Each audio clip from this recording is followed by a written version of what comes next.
Welcome. My name is Purnima.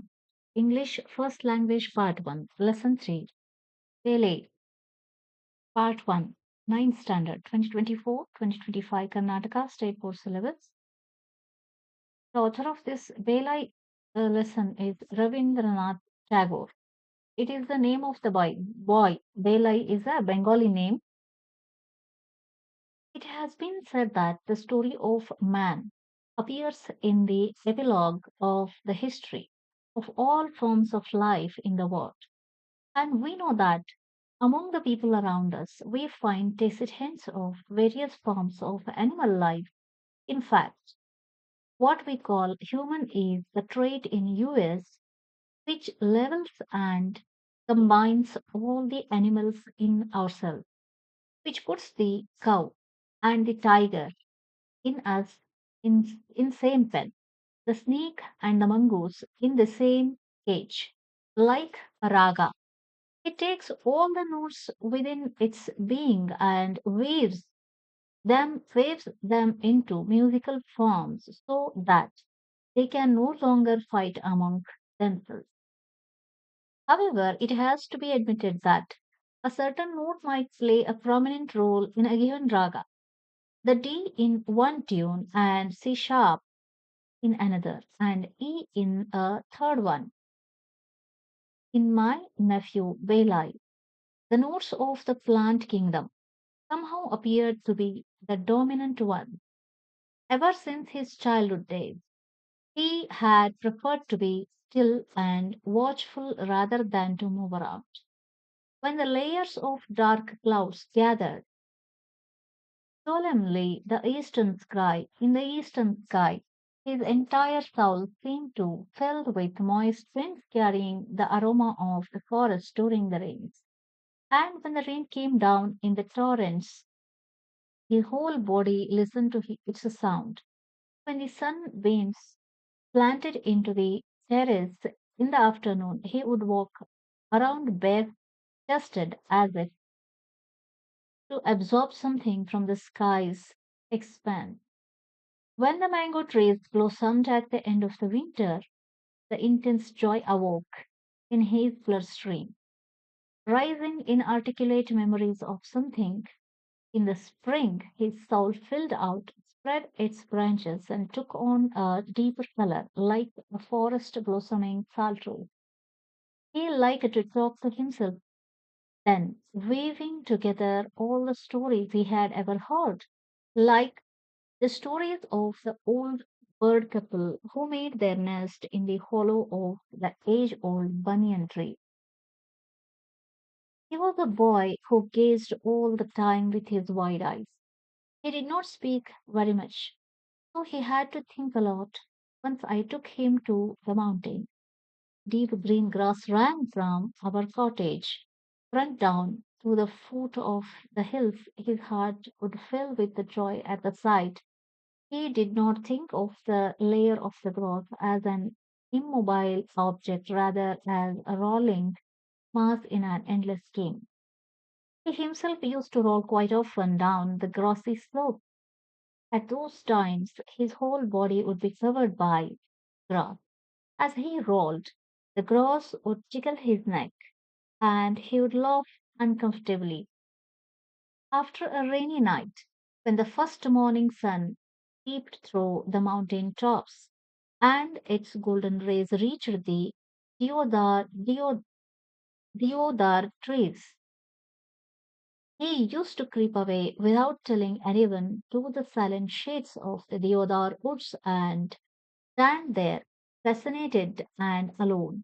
It was an eerie experience. It seemed that he could see the people inside those huge trees. They could not speak, but they seemed to know everything. They were like ancient grandfathers from the times of once there was a king. It hurt him deeply when someone plucked flowers from a tree. And he also understood that this feeling was totally meaningless to anyone else, and he wanted to conceal his distress. When boys of his age threw stones at the amla trees to bring the fruits down, he could not say anything. He would turn away, and leave the place. While walking through the garden, his friends would beat the trees with the sticks just to tease him, or suddenly snap off a buckle branch. He did not dare rise, lest someone thought him crazy. His worst troubles arose when the grass cutter came to cut the grass because he had watched countless wonders in the grass. Small creepers, nameless violet and yellow flowers, tiny in size. Here and there are nightshades, whose blue flowers have a little golden dot at the center. Medicinal plants near the fence. The kalme here and an ananthamul there, neem seeds left by birds, sprouting into plants, spreading beautiful leaves. All those were cleared with a heartless weeding tool. None of them were praise of the garden. There was no one to listen to their protest. Sometimes he sat on his aunt's lap, hugged her, and pleaded, "Please ask the grass cutter not to cut down those plants of mine." His aunt said, "Balai, don't be silly. Those are weeds.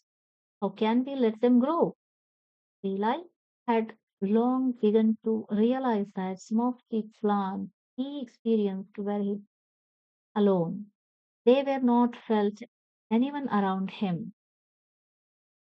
This boy really belonged to the age millions of years ago when the earth would be forest cried at the birth among the marshlands. Newly sprung from the ocean steppe, there were no animals at that time, no birds, no den, and the bustle of life, only rocks and the mud and water all around. The plant vanguard of all living things on the road of time had raised its jointed hands to the sun and said, "I want to stay here. I want to live. I am an eternal traveler, rain or sun, night or day. I shall keep traveling through the depth after death towards the pilgrim's goal of endless life."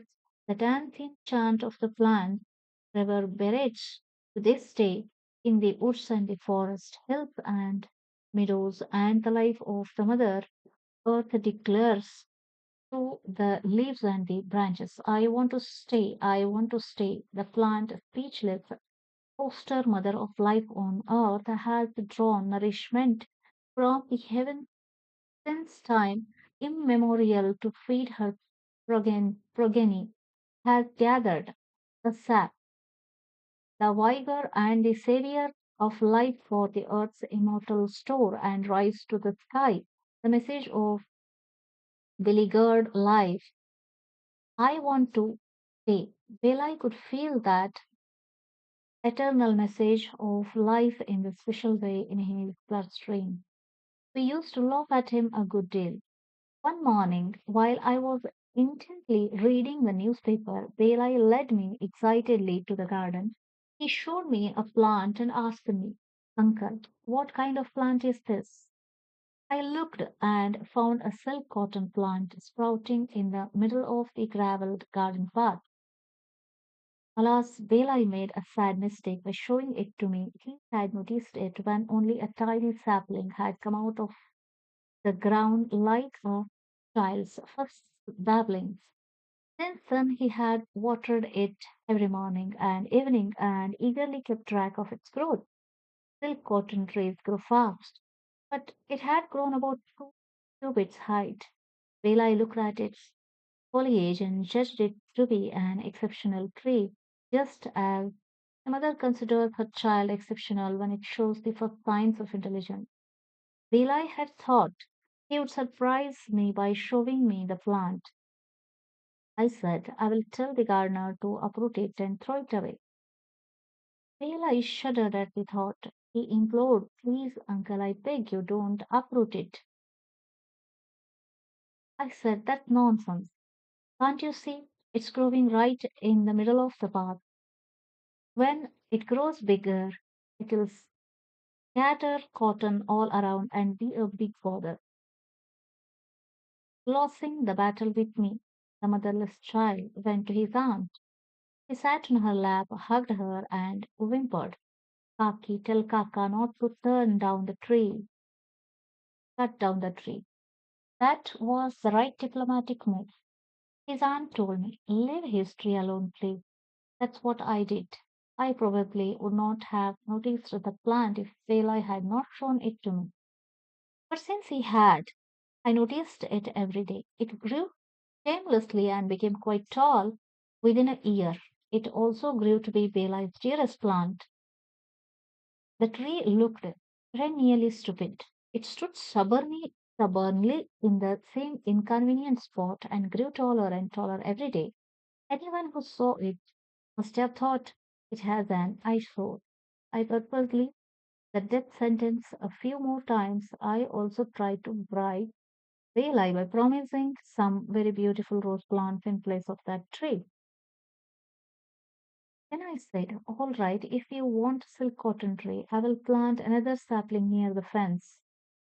It's it will look nice there. But Balai recoiled every time I suggested cutting down the tree, and his aunt said, come on, really doesn't look that bad. My sister-in-law had died when Belai was a few months old, probably because of the shock. My older brother took a sudden desire to go to England to study engineering. The boy had grown up in my childless home, nurtured by his aunt, my wife.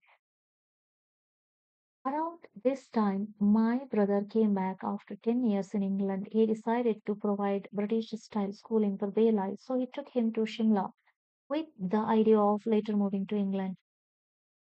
Belai wept at the time of leaving his aunt. Our home became desolate. 2 years passed.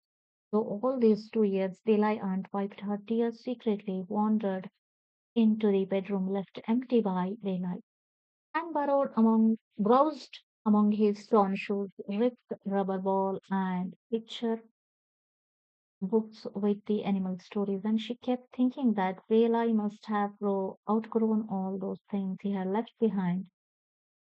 At one point, I found the silk cotton tree had grown too big to be ignored any longer. I had, I had, it felt. About this time, Belai wrote a letter from Shimla to his aunt saying, please send me a photograph of that silk cotton tree. He had planned to visit us before leaving for England. That plan did not materialize, so he wanted to take a picture of his friend with him. His aunt told me, could you please call a photographer? Why? I asked. He showed me Belai's letter in his childish scribble. I said, I have had a tree cut down. Belai's aunt refused all the food for 2 full days. Even after that, she did not talk to me for a long time. When Belai's father took him away from her, she had felt as if her life's blood was being drained. And then when Belai's uncle removed forever the tree that Belai had loved so much, her whole world felt and blow, and her heart took a wound. To her, the tree had been the image of Belai, his life's friend. Like, share, subscribe, and save the playlist. Thank you very much. Bye bye.